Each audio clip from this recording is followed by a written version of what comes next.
Only 96.4.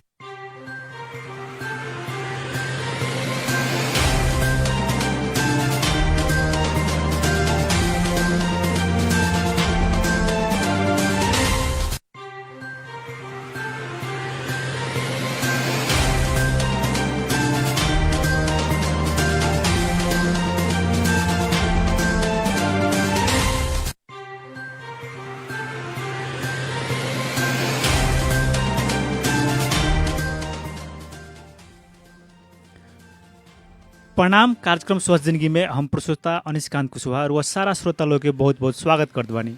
कार्यक्रम स्वस्थ जिंदगी में गांव घर के स्वास्थ्य स्थिति, जनता, आम नागरिक, सेवाग्राही सबके बीमारी मुक्त बनावे के, सचेत करावे के, एकरा साथे स्वास्थ्य संदेश, स्वास्थ्य परामर्श, स्वास्थ्य संबंधित संस्था सबकी गतिविधि, वर्तमान परिवेश में स्वास्थ्य क्षेत्र के व्यवसायीकरण, लापरवाही जैसे विषय में हमने खबरदारी ई कार्यक्रम के मार्फत कराओ सन। ई कार्यक्रम हरेक सप्ताह के शनिचर के दिन रात 8:30 बजे से 9:15 बजे तक रेडियो सानवी 96.4 मेगाहर्ज आ ऑनलाइन के रेडियो सानवी.com आ रेडियो सानवी के ऑफिशियल फेसबुक पेज मार्फत संसार बरुवाई के साथ सुन सकत बानी। ई कार्यक्रम में हमने विज्ञ से बातचीत, मानव स्वास्थ्य से जुड़ल बहुते विषय के ऊपर चर्चा पर चर्चा भी करनी सन। आज के कार्यक्रम स्वस्थ जिंदगी में हमने प्रकृति सेवा प्रतिष्ठान के अध्यक्ष जसपाल सिंह जी से बातचीत करम सन। आई उनकरा के कार्यक्रम स्वस्थ जिंदगी में स्वागत कैलम। स्वागत बा अपने के कार्यक्रम स्वस्थ जिंदगी में। जसपाल सर, अपने के स्वागत बा। धन्यवाद बा। सबसे पहले रउआ के आ हमनी के जितना भी श्रोता लोग अभी सुन रहल बानी उ सारा लोग के अभी दशहरा के बहुत बहुत शुभकामना बा सर। हमनी सन के तरफ से भी अपने के रेडियो के आदरणीय श्रोता सबके विजयादशमी के, दशहरा के, घट स्थापना के बहुत बहुत ढेर सारा शुभकामना बा। अपने सबके स्वास्थ्य के, दीर्घायु के, सफलता के, प्रसन्नता के हम माता रानी से और गुरु महाराज से हमेशा प्रार्थना कर रहे बानी, करते रहें और अपने लोग सबके सुख समृद्धि के कामना हमेशा करें, हमेशा करें।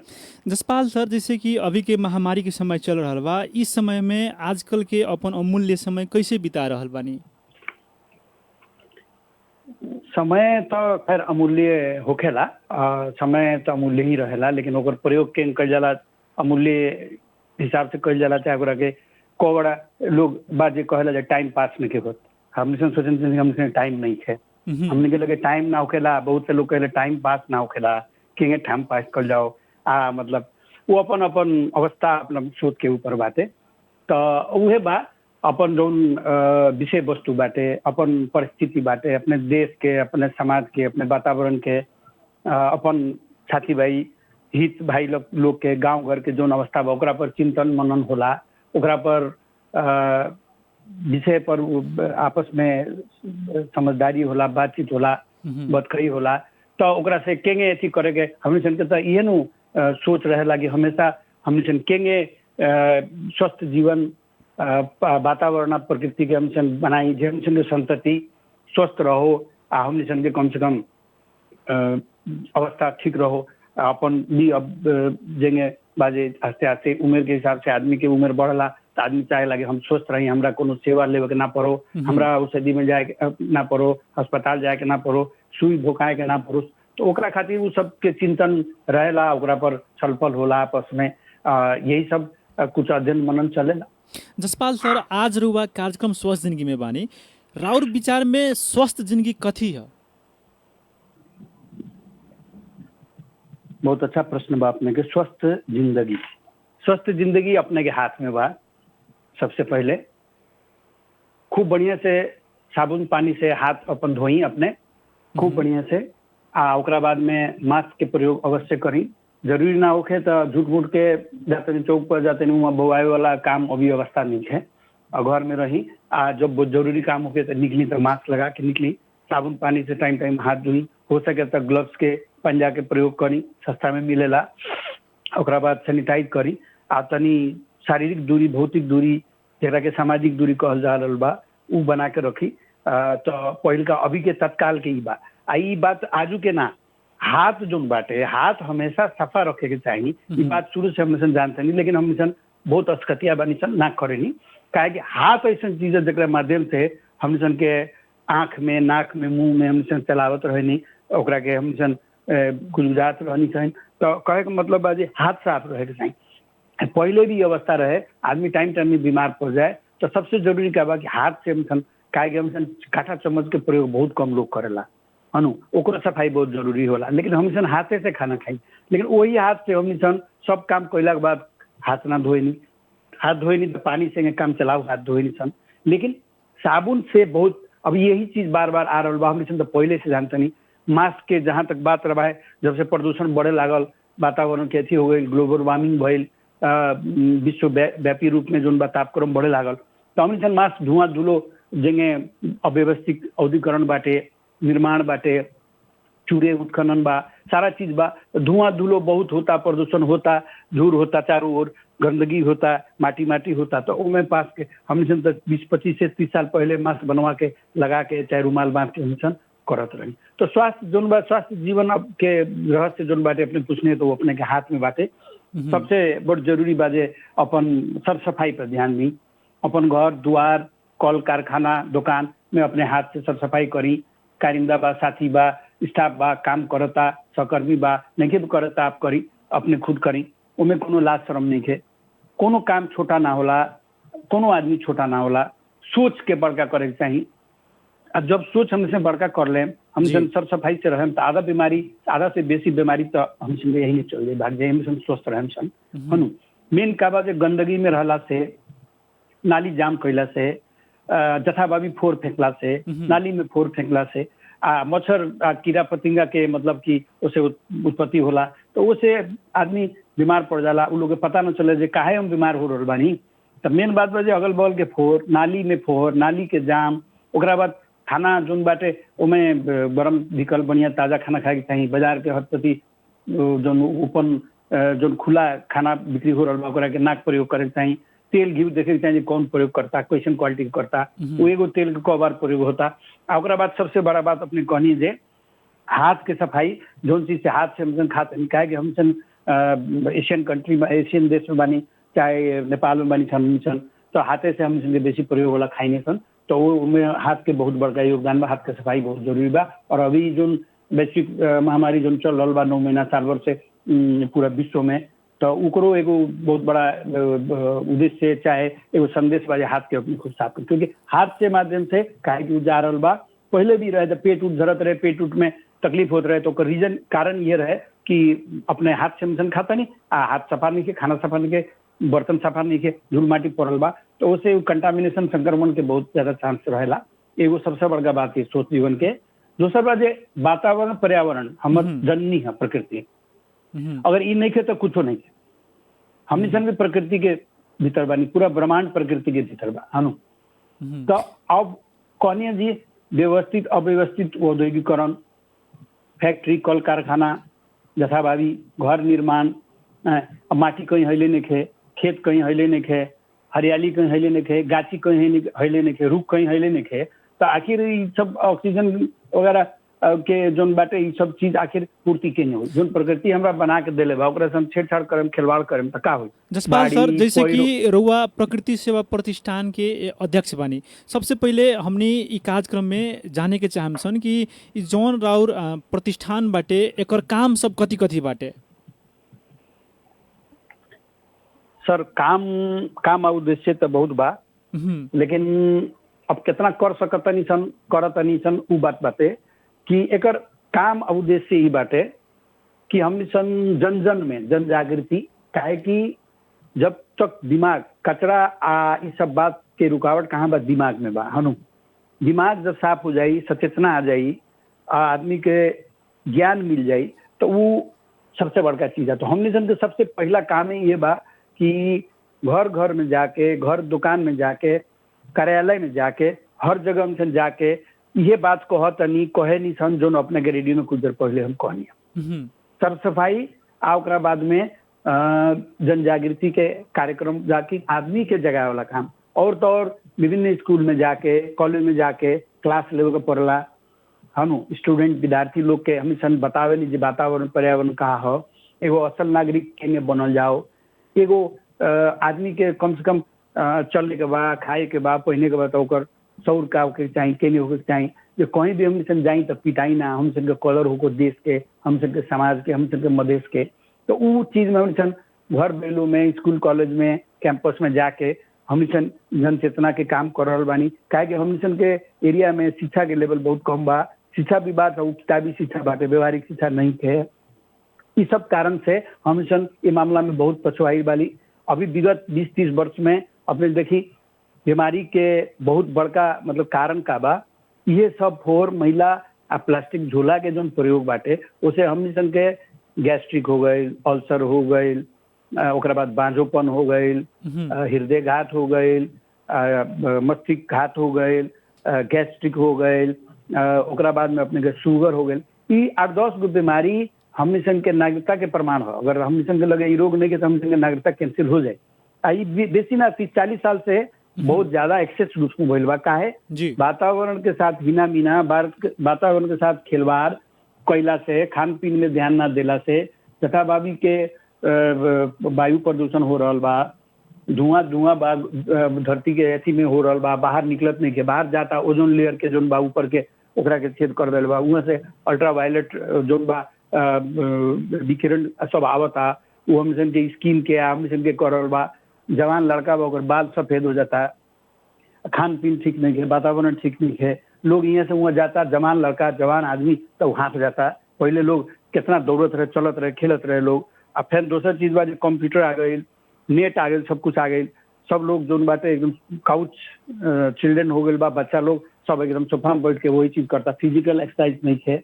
ओकर बाद वातावरण ऑलरेडी बा, जथाभावी हॉर्न हम सन बजाव तनी जहाँ जरूरत नहीं है बिल्कुल वहाँ हॉर्न हम एगो अंगूठा हम सन के हॉर्ने पर रहता, बलजोरी हम सन हॉर्न बजाव तनी। उसे इतना प्रदूषण होता, उसे जो बोट बिरुआ बा, जो रुख बा, गाछी बा, ओकरो के वो इफेक्ट करता, मतलब कि ओकरा के खराब करता। हम सन के कान के सुने के एगो क्षमता बा 80-90 डेसिबल बा, उसे बेसी हम सन जबरदस्ती डीजे बजाव तनी, कीर्तन बजाव तनी, कुछ भी बजाव तनी, कोनो बहाना से, राजनीतिक बहाना से प्रचार प्रसार करतनी, उसे कान हम सन के होता। आदमी उसे अल्जाइमर करके बा और डिमेंशिया बाटे, कई प्रकार के ऐसा रोग बा। अपने खुद भी मेडिकल के एगो अफसर बानी, मेडिकल के क्षेत्र में बानी जी, तो हमरा बताए ना पड़ी। लेकिन इस सब कारण से जथाभावी कोनो नियम नहीं है, अपना मन से रोड में आदमी चली, अपना ढंग से चली, अपना सुविधा चली, रोड सार्वजनिक हो की, फुटपाथ सार्वजनिक हो की, चौर कहीं जाते नहीं, रेस्टोरेंट में कहीं खाए पिए जाता नहीं तो वहाँ बुझाता जो हम अकेले बुक कर ले बानी, हम पैसा ले देते नहीं, दूसरा कोई सेतिया में खाता, दूसरा कोनो पहुना ना हो वो यहीं बैठल बा। हम सन अपना मस्ती से करते जी, अगला आदमी के कोनो के आदमी के घात होता, तकलीफ होता, ओकरा लाइफ में ओकर जीवन में कोनो फर्क पड़ता मतलब नहीं। हम अपन काम करें, हम अपन बात करें, जथाभावी थूके, जथाभावी हम सन फोर करें, जथाभावी पार्किंग करें। तो इस सब से का होता कि एगो बहुत अव्यवस्थित वातावरण के सृजना हो रहा बा, जो हमने सन खतरा बहुत घातक बा। स्वास्थ्य हम सन के ठीक नहीं के रहत, जवान बच्चा लोग के, नवजात बच्चा से लेके सबके देखी क्वेश्चन अवस्था बाटे, मेडिकल कितना ऐसी हो रहा बा, कितना कुछ बाटे। वीरगंज जैसे जगह में जहाँ उतना बढ़िया से मेडिकल संबंधी उतना ऐसी भी नहीं है, मैकेनिज्म भी नहीं है, व्यवस्था नहीं है। हम सन सफर कर रहा बानी, दुखी हो रहा बानी, पीड़ित हो रहा बानी। तो इस सब के कारण का वजह हम सन सर सफाई में ध्यान नहीं की देत, अनुशासन में ध्यान नहीं की देत, पर्यावरण के गाछी लगाए के चाहिए। हम सन जथावती गाछी काटतनी, काट के तस्करी होता, वन फड़ानी होता, लेकिन कौन ओकरा खातिर नहीं है। खुला नाला से ऐसी निकालल जाता है, उत्खनन होता, ओकरा बाद में गांव डूब जाता है, डूब जाता है, ओकरा बाद में कहल जाता है प्रकृति एने हो गई, उन्हें पहाड़ में पहिरो चल जाता, सबसे ज्यादा। तो इस सब का है, ई प्रकृति के एगो वितंडा है कि हम ओकरा संगे बदमाशी करतनी, उनका संगे हम खिलवाड़ करतनी, तो कोनो न कोनो रूप में आई जो अभी कोरोना के जो महामारी बा, एकरा के भी अब अपने मेडिकल टर्म में औषधीय अथी में कथी कहम, चिकित्सा मतलब वो में हम ना कहम, लेकिन हम एगो प्रकृति के अभियंता बानी, एगो सेवक बानी, तो हम इतने कहम ई प्रकृति के जोन बा, बाढ़ी, पैरो, भूस्खलन, ओकरा बाद में सब सारा कुछ जोन हो रहा बा, ई कोरोना भी जोन बाटे एगो प्राकृतिक आपदा विपदा है, कहर है। काहे कि छेड़छाड़ भइल बा हनु, आ जोन जानवर लोग जब अपन बाहर जगह से छोड़ के निकलता, बाहर करता, कभी भालू के आतंक हो जाता, कभी बाघ के आतंक हो जाता, कभी हाथी के आतंक हो जाता। ये सारा चीज जो मिल के, ये सारा चीज के रोग के पैदा कर रहा बा, जब हमनी सन उ लोग के बाल स्थान के छेड़छाड़ करतनी छुअतनी तो अब हमारे घर में कोनो आके अथी करी तो हम छोड़े। तो उहे चीज बाटे कि ई सारा चीज मिला करके वातावरण पर्यावरण के संरक्षण ना कइला से, माया ना कइला से, आदर ना कइला से ई सब अभी अवस्था सृजना हो रहल बा। बीमारी भी ओकरे एगो प्रकार हटे। आदरणीय श्रोता लोग, कार्यक्रम स्वस्थ जिंदगी में आज हमने बातचीत कर रहे बानी सन प्रकृति सेवा प्रतिष्ठान के अध्यक्ष जसपाल सिंह सर से। हमने प्राय सोचे नहीं सन कि जिंदगी स्वस्थ बनावे खतरा डॉक्टर के लगे ही जाए के पड़ी या सुई लेवे के पड़ी या दवाई खाए के पड़ी, ई सब चीज़ हमनी के दिमाग में पहले से ही भरल बाटे। लेकिन जीवन शैली के बदल के ही हमने अपन जिंदगी के स्वस्थ रख सकत नहीं सन। ई सब बातचीत हमनी के जसपाल सिंह सर भी बहुत ही अच्छा से बता रहा बनी। अब हमने थोड़ा बातचीत के आगाड़ी बढ़ाम सन। जसपाल सर, जैसे कि जौन प्रकृति सेवा प्रतिष्ठान बाटे, ई प्रतिष्ठान में अपने एगो उद्देश्य लेके चलल बानी, ई कब से लागल बानी अपने ई प्रतिष्ठान में? अब ऐसा बा जे संस्था के नाम संस्थाकरण के हिसाब से, संस्था के हिसाब से चले तो 8 साल हो गई। लेकिन हमार पर्सनल जहाँ तक हमें इंटरेस्ट के बात रहे, हम काफी साल से लड़का ही से फूल बिरुआ रोपे के, सुंदरता बनावे के, सजावे के। हमारे वीरगंज के सुंदर हुई, हम वीरगंज से बाहर जाते रहनी दूसरा जगह पे, नेपाले में चाहे इंडिया में चाहे एक दो जगह बाहर गई, तो हम देखते रहे केंगे वो लोग शहर के सजा के रखले बा, सड़क कैसे बा, फुटपाथ कैसे बा, फूल केंगे लगैले बा, गाछी केंगे लगैले बा, कैसे कैसे जगह डेजर्ट में वो लोग हरियाली केंगे बनैले बा मरुभूमि में। वो देख के दंग हो जाते नहीं, खुश हो जाते नहीं, हमारे वीरगंज कैसे हुई, नेपाल कैसे हुई, हमारे मधेश कैसे हो। तो वही चक्कर में लड़काई से दिमाग में रहे जे गमला रोपे, फूल रोपी, हई रोपी, खूबसूरती कोनो प्रोग्राम होके तो उसमें फूल ले जाके दी, तो लोग के जल्दी पता ना चले क्या करता लोग, या वो सिस्टम ना रहे, रिवाज ना रहे कि फूल देवे के, अथी देवे के, कुछ नया तरीका से कुछ सीखत रहनी, पढ़त रहनी, करत रहनी। तभी से लड़काई से एगो बाटे हमरा में कि मतलब लगाव रहल बाटे प्रकृति से। जी, नीचे से वो बाटे। लेकिन अब में पूरा मतलब बढ़िया से लागल तो 15 साल हो गई, संस्थागत रूप से लागल 8-10 साल हो गई। संस्था के नाम से अपने लोग कहें तो वो 7-8 साल से संस्था के बोल। लेकिन हमर नेचर, हमर प्रकृति जो शुरू से ऐसा के रहे, फूल पत्ती बिरुआ, सर सफाई, डेकोरेशन, सजावट, सब तरीका से हो गए चाहे वाला हिसाब किताब, कुछ पढ़त रहनी, देखत रहनी, घूमत रहनी, तो कुछ ओकर ज्ञान भइल। कुछ साथी भाई अपने जैसे लोगों के साथ बैठ होते रहे, छलपत होते रहे। तो काठमांडू में भी रहत रहनी, वहाँ भी यहाँ भी दोनों जगह। तो काठमांडू के भी देखत रहनी सिस्टम, और जगह के भी तो अच्छा लागत रहे। यहाँ सोचन में कब हुई तो वो चीज़ कभी कभी आके इम्प्लीमेंट करत रहनी, साथी भाई से छलफल करत रहनी। लेकिन वही शिक्षा के कारण से, चाहे लोग के ना समझी के कारण से, चाहे बहुत लोग समझ के भी बूझ जो बाटे बूझ पचावे के हिसाब से भी इस जगह के मतलब कि व्यवस्थित ना करे सकनी सन। लेकिन प्रयासरत बानी, कुछ परिवर्तन जरूर आयल बा, लेकिन आगे बहुत परिवर्तन की जरूरत बा। हम सन के परिवर्तन यहाँ के बहुत ही मध्यम गति से कछुआ के चाल में चल रहा बा। हम अगल बगल के देखी, पहले हम सन अमलेगंज, सिमरा, ओकरा बाद में उन्हें चितवन, भरतपुर, नारायण घाट के हम सन कहत रहनी जे उन्हें अपने संगे हम संगे बसाई भी रहे। लेकिन हम सन आगे नहीं जे यहाँ वीरगंज अच्छा जगह बा, अच्छा लोग रहेला, अच्छा बड़का जगह बा, एजुकेशन बा, शिक्षा बा। लेकिन अब ऐसी उल्टा हो गल बा, हेटौड़ा कितना साफ सुथरा व्यवस्थित हो गल बा, बुटवल कैसन रहे अभी कैसन हो गल बा, इटहरी कैसन हो गल बा, इ लोग के हरियाली के प्रवर्धन सब व्यवस्थित, सब वहाँ के जनता के देन ह। सरकार में अथी कर रहा बा। अब वीरगंज में का बजे वो हम ही ना चाहें तो हमारे घर के कौन साफ करी, या कोनो आगे कही जे तो हमरा चाहिए जे वीरगंज हम साफ करी। काहे कि हेटौड़ा बा चाहे दूसरा जगह के नाम लेते नहीं, अपने ही देश में, विदेश के बात ना करें। जब वो लोग व्यवस्थित कैले बा, हेटौड़ा के लोग, इटहरी के लोग व्यवस्थित कैले बा, वीरगंज के लोग जाके नहीं के कैले। तो वीरगंज के व्यवस्थापन, सुंदरता वीरगंज के आदमी के हाथ में बा, स्वास्थ्य भी वीरगंज के आदमी के हाथ में बा कि वो केंगे सफाई से, केंगे वातावरण के मर्यादा से रहता तो स्वस्थ रही, खुशहाल रही। ओकरा बाद में मेडिकल में, औषधि में बहुत पैसा जा रहा बा, लोग के घर खेत बिका जाता ट्रीटमेंट में, इलाज में, है नु। तो वो स्वास्थ्य के हिसाब से भी आदमी अब पहले केंगे हम सन के जेठ बाट लोग हम सन के पुरखा लोग कहत रहे कि सफाई से रहब तो लक्ष्मीनिया रहब, लक्ष्मी के बास हुई। तो ओकर रीजन, ओकर कारण का रहे जे सर सफाई से रहब तो बीमार ना पड़ब तो पैसा खर्चा ना हो। तो वो एगो इनकम है, खर्चा नहीं के ओकर अनावश्यक अनावश्यक खर्चा नहीं के हो औषधि जैसन चीज में। जसपाल सर, जैसे कि रुआ प्रकृति सेवा प्रतिष्ठान के अध्यक्ष के रूप में काम करत आइल बानी, काम के दौरान अपने के पर्सा जिला या चाहे वीरगंज में कैसन कैसन बाधा अड़चन सब आइल बा, थोड़ा एकरा के भी हमनी से शेयर कइलाम। केंगे हम शेयर करी ऐसे प्रश्न अपने धर्मशंकर। बाधा ऐसा बा कि बाधा अड़चन अच्छा काम में ही आवेला। हम बनले बानी बाधा अड़चन लेवेला हनु। हमर मिशन के बारे में जब लोग सुनेला जानेला हमर काम कार्यक्रम के बारे में तो कहे गला जे अथी है कपारी है पागल है, तो हमरा खुशी लागेला काहे कि हम पागल हैं जी। क्यों? काहे की आदमी में जब तक अपन विषय वस्तु के बारे में पागलपन ना होई, परिवर्तन ना आई। दुनिया पागल लोग ही बदल ले बाटे जी, दुनिया पागल लोग ही बदल ले बा। अपने पूरा इतिहास उल्टा के देखी, चाहे कोनो क्षेत्र हो के, लेखन के क्षेत्र हो के, विज्ञान के क्षेत्र हो के, चाहे हम अपना के समझने के हम पागल हैं। तो पागल आदमी ही परिवर्तन ले आवेला। जब तक आदमी सीधा सचवाट रही, हम पैदा हो गई, हम खूब पढ़नी, हम खूब पैसा कमैनी, हम उद्योग लगा देनी, 1000 आदमी रोजगारी दे देनी, बहुत अच्छा बात है। सरकार के टैक्स देतनी, कर देते हैं, बहुत अच्छा बात है। हम बच्चा पैदा करनी, शादी कैलक, फिर वो कंटिन्यू हो गई। कुछ अलग हट के अपने जीवन में जब आइल बानी, मानव जीवन मिलल बा हनु, बहुत मुश्किल से कादू मिलेला, धर्म ग्रंथ में शास्त्र में लिखले बा। मानव के जीवन अपने के मिलल बा, बहुत मुश्किल से मिलल बा। तो एमे कुछ हट के कुछ करी।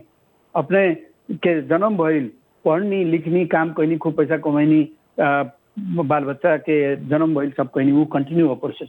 कोई अलग हट के ना भइल, कुछ अलग समाज, देश खतरा, धर्म खतरा अपने करी, वातावरण पर्यावरण खातिर करी कि भाई हाँ कुछ अपने के एगो अस्तित्व के, इंसान के जीवन में आइल बानी, मानव के जीवन में आइल बानी, तो ओकर सार्थकता अपने के मिले। बाकी ये चीज तो जरूरी बा, अपन दिनचर्या रोजी रोटी सब जरूरी बा, लेकिन एकरे से हट के तनी टाइम निकाल के, समय निकाल के आदमी के चाहिए कि सब चीज के अपन घर के माया बा, अपन परिवार के माया बा, अपन घर में अगर बगीचा बा तो ओकर माया बा। उहे बाहर हम समझातनी, जथा भाभी थुकतनी, लात से खींचतनी, जथा भाभी हम पार्किंग कर देतनी, जथा भाभी हम करतनी। तो उहे आदमी बा जो अपन घर के भीतर में प्रयास कर रहा बा कि बहुत व्यवस्थित करे के, सफा करे के, लेकिन उहे चीज जाता सार्वजनिक जगह पर। तो अभी यहाँ बड़का बड़का लोग, हम कहे नेता लोग, चाहे कही ना, तो लोग अपन घर के मेंटेन रख ले बा, लेकिन उहे वीरगंज के मेंटेन करे में, चाहे व्यवस्थित करे में, वो लोग कंजूसाई करता। वही चीज शहर खातिर इम्प्लीमेंट काहे नहीं होत, काहे प्रयोग नहीं होत। डिवाइडर लागल बा, हमने सन के सुझाव से लागल 15 साल पहले सड़क के बीच में डिवाइडर, ओकर हालत देखी। जगदम्बा कौन बड़का बड़का कंपनी के बा, उमें घास फूस उगता। हमने सन जैसे साधारण आदमी के देवी हमसे ओकरा मेंटेन करके रखे, लेकिन इतना बड़का उद्योग बा, वो साल में एक बार जाना लगावेला, सफा करेला। ओकरा बाद में दिवाली छठ आई तो सब सर सफाई मरम्मत होला। अब मेन रोड के नाक बा, सड़क देखी चिपी लाग रहा बा, ओमे चिपी लाग रहा बा है। वो तो एकदम हाईवे के रोड वगैरह तो ढलान कर देवे चाहिए, 10 साल छुट्टी हो जाओ कनु। ऐसे मटेरियल में लागे चाहिए 10 साल छुट्टी हो जाओ। तिले तिले तिले तिले समय शक्ति नष्ट होता, जनता के पैसा होता। ऐसा अगर हम सोच से वीरगंज चल जाए तो वीरगंज के फुलवारी बना दें। अगर हम सोच से चले तब वीरगंज के ऐसा फुलवारी बना दें, आदमी खड़ा होकर 2 मिनट देखी, कितना बढ़िया बा। ऐसा सोच बा, ऐसा कंसेप्ट बा, इतना ऐसी कुछ बाटे अगर सबको मिल के कही जाए तो इतना सुंदर वीरगंज हो जाए, व्यवस्थित हो जाए कि आदमी कही जो वीरगंज चलो ना, तनी घूम के आयल जाओ। अगल बगल के लोग कही वीरगंज चलो जाओ ना घूम। अब बताई, अब वीरगंज जनकपुर माता जानकी के इतना पवित्र स्थल बा, लेकिन वीरगंज से भी ओकर अवस्था कोर महिला के मामले में बहुत रहे। साथी भाई बहुत ऐसी कहत रहे। अभी 1-1.5 साल से साथी भाई जनकपुर के कह रहा बा, हमने सन के चैलेंज दे रहा बा कि नेपाल के सबसे स्मार्ट सिटी बनाए सन, 2 साल बाद देखिए कितना हो जाए। तो हमने सन खतरा एगो बहुत बड़ा चैलेंज होते कि वीरगंज जैसन मूल द्वार, नेपाल के मुख्य द्वार होके, बिजनेस व्यापार के थलो बाई, व्यापारी लोग दावा करता जे हम 42, 40, 70% राजस्व हम देते नहीं, राज्य के हम चलाते हैं देश के। वहाँ ऐसा बा, अपने के बड़का बड़का घर बा, 1-1 करोड़ के गाड़ी बा, लेकिन वही चीज बा जे सार्वजनिक जगह पर, सार्वजनिक स्थल पर अपने के ध्यान नहीं खे, अपने के योगदान नहीं खे। आ जो तनी मनी आदमी बा ओकर दाल नहीं बोलत है नु। आ जो बा वो अपना कोनो पैसा में लागल बा, कोनो अपन राजनीति में लागल बा, कोनो अपन कोनो चीज के एको शहर, एगो वीरगंज जैसन जगह में कहीं एगो बढ़िया पार्क बा, कहीं एगो ऐसा जगह बा जहाँ के बढ़िया से सांस लेवे आदमी, कहीं जाके अपने के बच्चा खेले, सड़क पर खेली, एक्सीडेंट हुई, दुर्घटना हुई, कौन भुगती, कौन दी? राज्य दी। राज्य तो हाथ उठा दे वाला, कोरोना के टाइम में भी शुरू से हाथ उठा दे, अभी भी हाथ उठा दे, हमरा से कुछ ना उद्यम करे बाबू। तो कहे का मतलब ये बा कि इतना बड़का वीरगंज में काफी अपने विद्वान नहीं थे कि पैसा वाला नहीं थे, कथी नहीं थे यहाँ। लेकिन अब बताइए एगो बढ़िया रिफ्रेशमेंट, एगो कहीं ताजगी वाला जगह बा, कहीं जाके रहुआ सांस ले सकता नहीं। हमरा बता दी अभी रेडियो पर, पूरा वीरगंज के जनता सुनता ही बता दो कि वीरगंज में कोनो काहे नहीं, काहे ना बनल, कई काहे ना बनल, हमरा बताई। वीरगंज में विकास के कोनो भी नेताजी लोग, कोनो भी मंत्री लोग, कोनो भी ऐसी लोग, चारों ओर के देखी पूर्व पश्चिम के नेता लोग अपन क्षेत्र में कितना विकास करे, सड़क देखी वहाँ के, और दूसरा चीज देखी, पार्क बगीचा देखी, गाछी देखी, रुख देखी, वातावरण देखी, और चीज देखी। लेकिन हमने सबके वीरगंज के देखी का अवस्था बा। यही से अपने टॉपिक जीतपुर से सिमरा से जाए तो पूरा एटमोस्फेयर चेंज हुए, साफ बुझाई दे, दूसरे जगह आगे बढ़ी, आगे से बढ़ते चले जाए तो अपने बुझाई। तो वहाँ के भी लोग ये देश है, ये ऑक्सीजन है, ये प्राणवायु हमसे लेता नहीं, उहे अन्न हमसे खाता नहीं। लेकिन काहे फर्क बा, काहे सोच में फर्क बा, काहे हमसे धसल बानी, काहे हमसे लगे शिक्षा नहीं के, काहे हमसे बीमार रहता नहीं, काहे हमसे दौड़ता नहीं। आदरणीय श्रोता लोग, कार्यक्रम स्वस्थ जिंदगी में अब समय बटे एगो छोटा व्यापारिक विश्राम के सुनते रहे radio Sanvi 96.4 megahertz. Radio Sanvi 96.4। ए दाइ कता? ओहो, भाउजू पनि हुनुहुँदो रहेछ त। अनि यो सडक पेटीमा के सोचेर बसिराखेको? के हुनु भाइ, भाउजू दुई जिउकी छे, अब चेक गराउन चाहिँ कहाँ लैजाउँ भनेर सोचिरहेको नि। ए हजुर, सुन्नुस् न, गाह्रो भयो मलाई। हे प्रभु, अब के गरौँ? हैट, अब प्रभुको नाम लिएर मात्र बस्ने होइन, खुरुक्क प्रभु हस्पिटल जाने। प्रभु हस्पिटल नै किन नि? किनभने त्यहाँ स्त्री तथा प्रसुति रोग विशेषज्ञ डाक्टर लक्ष्मी थापा, वरिष्ठ general and laparoscopic surgeon doctor Manoj Kumar Gupta, शहीद गंगालाल हस्पिटलबाट अनुभव प्राप्त मुटु रोग विशेषज्ञ डाक्टर राधा भट्टराई अर्याल, हार्ट जोड्नी तथा नशा रोग विशेषज्ञ डाक्टर चन्द्रभूषण यादव र डाक्टर रविन्स कुमार शाह, बाल तथा नवजात शिशु रोग विशेषज्ञ डाक्टर अमित ठाकुर, नाक कान तथा घाँटी रोग विशेषज्ञ डाक्टर राम कुमार प्रधान र डाक्टर विद्वान कोइराला, दाँत तथा गिजा रोग विशेषज्ञ डाक्टर अजय अस्ताना लगायतको टिमले सेवाहरू प्रदान गरिरहेका छन्। यति मात्रै कहाँ हो र, 24 घण्टा इमर्जेन्सी सेवा, एनआइसियु, आइसियु तथा सिसियुको सुविधा, echo video endoscopy, digital x ray र गुणस्तरीय ल्याबको सेवाहरू एकै ठाउँमा। विस्तृत जानकारीका लागि सम्पर्क Prabhu hospital and research centre private limited, Panitanki 8, Birgunj barrack road, website प्रभुहोस्पिटल.org, फोन नम्बर 051 520 259 र 520 269। प्रभु हस्पिटल, दीर्घायु भव।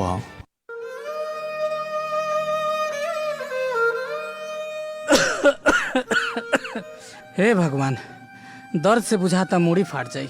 ए भाई, कब से मुड़ी दुखाता? 3 दिन हो गई, आ बुखार भी टूटे के नामे नहीं खेलेत। आ खोकिया हो?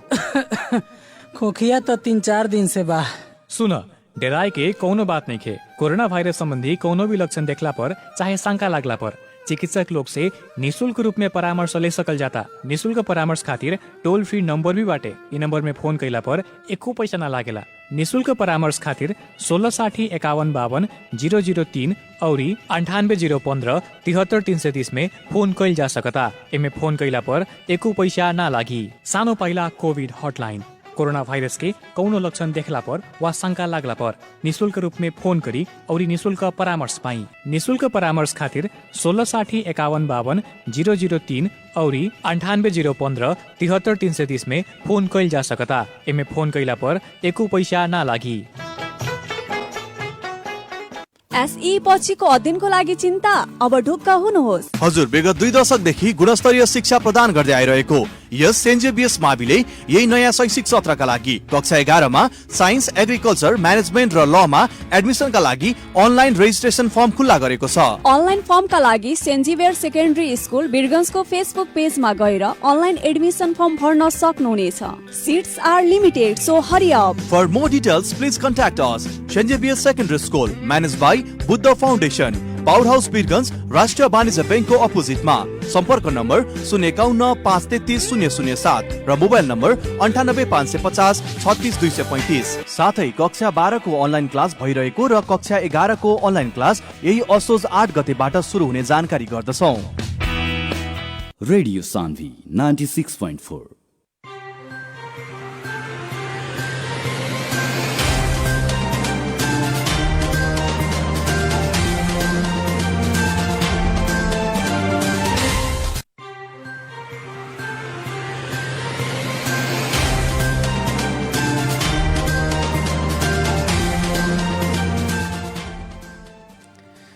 स्वागत परवलगिन के कार्यक्रम स्वस्थ जिंदगी में एक छोटा व्यापारिक विश्राम के बाद में आज हमने कार्यक्रम स्वस्थ जिंदगी में बातचीत करल बन प्राकृतिक सेवा प्रतिष्ठान के अध्यक्ष जसपाल सिंह जी से। आई उनकरा के भी ई छोटा व्यापारिक विश्राम के बाद पुनः स्वागत कैलम। स्वागत बा जसपाल सर अपने के पुनः। अपने के पूर्ण धन्यवाद बा, सब श्रोता लोग के भी धन्यवाद बा, आभार बा। जसपाल सर, जैसे कि कुछ समय पहले सरिसिया नदी के भी सर सफाई खातिर बहुते प्रयास रुआ भी कैले रहनी अपना ओर से। उ अभियान में रुआ बहुत ही अपन समय एगो लंबा समय भी व्यतीत कैले बनी। थोड़ा सा हमनी के ई बतावल जाम कि ई बहुत ही साल से ई सरिसिया नदी के सर सफाई के बात उठेला, फिर बीच में सेरा भी जाला, लेकिन एकर कोनो भी एगो परिणाम ना आवेला। ई नदी के सफाई हमनी के काहे जरूरी बाटे? हमनी के ई प्रत्यक्ष स्वस्थ जिंदगी से कैसे सरोकार रख रहल बाटे? सरसिया नदी, सिरसिया नदी जोन बाटे ई पवित्र नदी है, ऐतिहासिक नदी है यहाँ के। ओकरा बाद में ई नदी ऐसा रहे जहाँ तक हमारा लइकाई में याद बा, एकर पानी हमसन पियत रहनी, में पौड़ी हमसन खेलत रहनी, तैरत रहनी सन, हमारे याद में है ना। इतना साफ सुथरा रहे। और तो और धार्मिक हमसन के जोन पूजा आजा जोन भी हमसन एगो हमसन के धर्म संस्था कल्चर जोन बाटे उ नदी के पानी के बिना पूजा के हमसन के चाहे जन्म से लेकर मरण तक, संस्कार तक के पानी के जल के बहुत बड़ा जीवन में शरीर में 70% से बेसी जल बाटे। लेकिन क बार अपने पानी कम हो गई, खूब पानी पियेंगे, सलाइन चढ़ता, उ काफी है। पानी 70% से बेसी बाटे हमसन के शरीर में, लेकिन फिर भी डिहाइड्रेशन हो जाता, पानी नहीं पुगत। पानी खूब पिए को कहता लोग, डॉक्टर कहता है पानी पियावता लोग, डायरिया हो गई, कुछ हो गई, पानी पियावता। ओकरा अलावा भी स्लाइन चढ़ता। तो पानी के कितना इम्पोर्टेंस बा शरीर में। धरती में भी 70% से बेसी पानी बाटे, पूरा पानी बा। बहुत पहले 20 फुट 30 फुट पर इतना बढ़िया, इतना स्वच्छ पानी आवत रहे, हम चापाकल में मुंह लगाते रहते। अभी 300, 250, 260 फुट पर पानी मुश्किल से मिलता। पानी तो अभी भी बा धरती में 70% प्लस बाटे, 72 पॉइंट समथिंग बाटे, 73% बाटे। लेकिन अब पानी नहीं मिलत, कहाँ चल गई पानी? एगो बात ठीक बा। तो कहे का मतलब का बा जे ग्लोबल वार्मिंग होता, वायु के मतलब कि विश्वव्यापी रूप में तापक्रम बढ़ रहा बा। ग्लेशियर जोन बाटे, पहाड़ बाटे, हिमखंड बाटे, उ जोन बाटे पगल रहल बा, गल रहल बा, उ चल जाता। समुद्र के लेवल बढ़ रहल बा। उससे का बा जे जीव जंतु जोन समुद्र के बा ओकरा के भी हानि होता। उससे का होता कि जोन एगो बैलेंस बा, प्राकृतिक इकोलॉजिकल बैलेंस हमें कहने उ नहीं मिलत, ओकरा बाढ़ी पहिरो सभी हो जाता। तो सिरसिया नदी जोन बा पवित्र ऐतिहासिक नदी है, हमें के ओर के जन्म से मरण सारा कुछ होते रहे। कोनो जमाना में मिशन ओमे तैरत रहनी सन, पौड़ी खेलत रहनी सन, पानी पियत रहनी सन। आस्ते आस्ते आस्ते वही हम कहनी है कि अव्यवस्थित औद्योगिकरण, निर्माण, जथाभावी के फोहर, मैला, प्लास्टिक के प्रयोग, फेंकाई जथाभावी बा। पूजा पाठ के भी सामान बा तो प्लास्टिक के झोला में जाता, सब कुछ जाता। हम मिशन भी कराता रहनी, जेंगे जेंगे चेतना भय ओकरा के मिशन कहनी कंट्रोल कहनी तो बा। आ सबसे बड़का फैक्ट्री वाला लोग के, उद्योग कल कारखाना लोग के, सेठ साहू जी लोग के डायरेक्ट ओमे, जबकि उद्योग धंधा के, उद्योग के डायरेक्ट रसायन जो बा, केमिकल बा, ओमे ना फेंके के अंतर्राष्ट्रीय राष्ट्रीय नियम बाटे। ओकरा एन कानून बनल बा, नेपाल में भी बा, ओकरा खातिर जन जरिमाना बा, हरजाना बा। लेकिन नियम बनेला हम सब देश में, नियमन ना होला। नियम बा, नियमन नहीं के, डायरेक्ट जा रहल बा। उहे चीज के अगर कल कारखाना वालों के बार बार कहल जाता, विनती कही जाता, उद्योग वाणिज्य संघ कहल जाता कि ओकरा के फिल्ट्रेशन प्लांट लगाई, कथी करी, कुछ करी। और लोग के लगे बहुत ज्ञान बा, बहुत पैसा बा, हम लोग से बहुत ज्यादा लेकिन इम्प्लीमेंट नहीं के करत। उसमें खर्चा बा, खर्चा लागी, नाफा कम हो जाए, प्रॉफिट कम हो जाए, खाली पैसा खाली पैसा खाली पैसा। लेकिन वो लोग ये भूल जाता, यही वातावरण में, यही हवा में, यही ऑक्सीजन, यही प्राण वायु हम लेता नहीं। वो गलत काम के नतीजा हमरो के भोगे पड़ता, हमो बीमार पड़ता नहीं, हमरो बाल बच्चा बा, हमरो संतति बा। वो लोग भूल जाता, तन देखता खाली पैसा। आज डायरेक्ट सीधा वो खुला में सिरसिया नदी में, पवित्र नदी में डायरेक्ट वो लोग केमिकल डाल दल बा, जे कारण से जितना भी ओमे जलचर रहे सब मर गई बा। और पानी विषैला हो गई बा। बहुत बार हम पानी टेस्टिंग भेजनी, ओकर बहुत गलत रिपोर्ट आई। हमने सन बार बार प्रतिवेदन देतनी, ध्यानाकर्षण करावतनी, चरण हस्ताक्षर जनता के करावत नहीं 10,000 हस्ताक्षर होता। प्रधानमंत्री कार्यालय तक में बहुत बार हम ऐसी कोई नहीं हम सन मिल के कोई नहीं सब, लेकिन सुनवाई होला, हल्ला होला, जांच बूझ के लोग आवेला, ओकर रिपोर्ट गायब हो जाला, ओकर फाइल दबा दल जाला। 2067 साल में एगो गठन भइल समिति, सरकारी समिति रहे, उसमें सब सरकारी निकाय के पैसा भी सरकारी रहे, मानव अधिकार कर्मी लोग रहे, जाके रिपोर्टिंग कैलक, बकायदा उसमें फैक्ट्री के नाम देले बा, सब कुछ देले बा। अभी तो और भी फैक्ट्री की बढ़ गई हुई, सब देले बा, लेकिन ओकर कार्रवाई ना भइल। नागेंद्र झा में उस टाइम में यहाँ सीडीओ साहब रहला, वो फाइल गायब हो गई, बाद में फाइल निकालल गई। हर एक सीडीओ साहब के टाइम में ज्ञापन पत्र दिहल जाला, प्रधानमंत्री तक के बुझावल जाला, तनी देर हल्ला खल्ला होला, मीटिंग एक दूगो होला, ओकरा बाद वो हो जाला। काहे ब्रीफकेस के काम होता, ब्रीफकेस भर के आदान प्रदान होता, जाता आता, तो वो से का बजे वातावरण प्रदूषण से, लोग के स्वास्थ्य के संतति के भविष्य से कोनो मतलब नहीं। अपन पैसा, अपन घर, अपन पार्टी, अपन चीज स्वस्थ रखे के चाहिए। हमारे बच्चा यहाँ से बाहर रही, विदेश में जाई पढ़ी, वो सब होता, यहाँ के लोग के कोनो मतलब नहीं है। उ नदी के अगल बगल जो जगन्नाथपुर बा, चैनपुर बा, ओकरा बाद में अपने के 2-4 गो गाँव बाटे, नाम भूल बानी, सुखसैना बा, इतना पीड़ित लोग बा, इतना पीड़ित लोग बा। क लोग कैंसर के रोग, स्किन के कैंसर, विभिन्न खाल के रोग, हड्डी के रोग, ऐसन ऐसन वहाँ कोनो जमाना में वहाँ चाइना के लोग रहे, भैंसी के स्किन टैनिंग के कथी कथी के फैक्ट्री कैले रहे लोग, बीच में लिखल एक दो बार पकड़ के लिया के रखल भी लोग,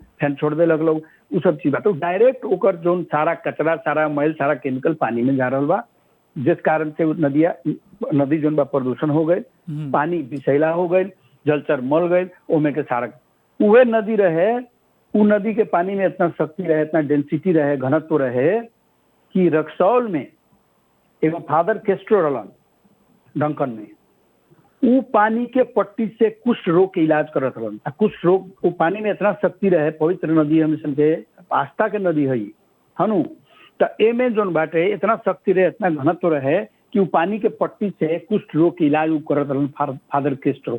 वही प्रेरणा से वो रक्सौल में, सुंदरपुर में कुष्ठ रोगी के अस्पताल बनौलन, जो अभी तक चल रहा है। जसपाल सर, अब हमने कार्यक्रम के अंत में बानी सन, अंत में जे भी रेडियो सानवी सुन रहल बा, उ संपूर्ण श्रोता लोग के छोटकरी में कथी कहे के चाहेम?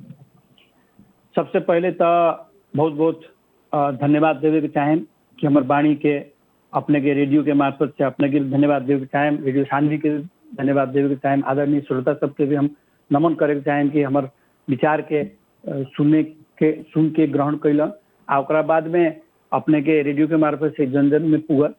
बस अपन ख्याल रखी, जरूरी ना हो कि घर से बाहर मत निकली, मास्क के प्रयोग जरूर करी, समय समय में हाथ धोई, हाथ साफ करके खाना उना खाई, अपन काम करी, वातावरण पर्यावरण के सुरक्षित राखी, गाछी बोट बिरुवा रोकी, जथाभावी फोर मत फेंकी, नाली में फोर मत फेंकी, जथाभावी के ध्वनि प्रदूषण, बाजा गाजा हॉर्न के प्रयोग मत करी। ऐसे हमेशन के वातावरण सुरक्षित रही, वातावरण सुरक्षित रही, हमेशन के संतति सुरक्षित रही।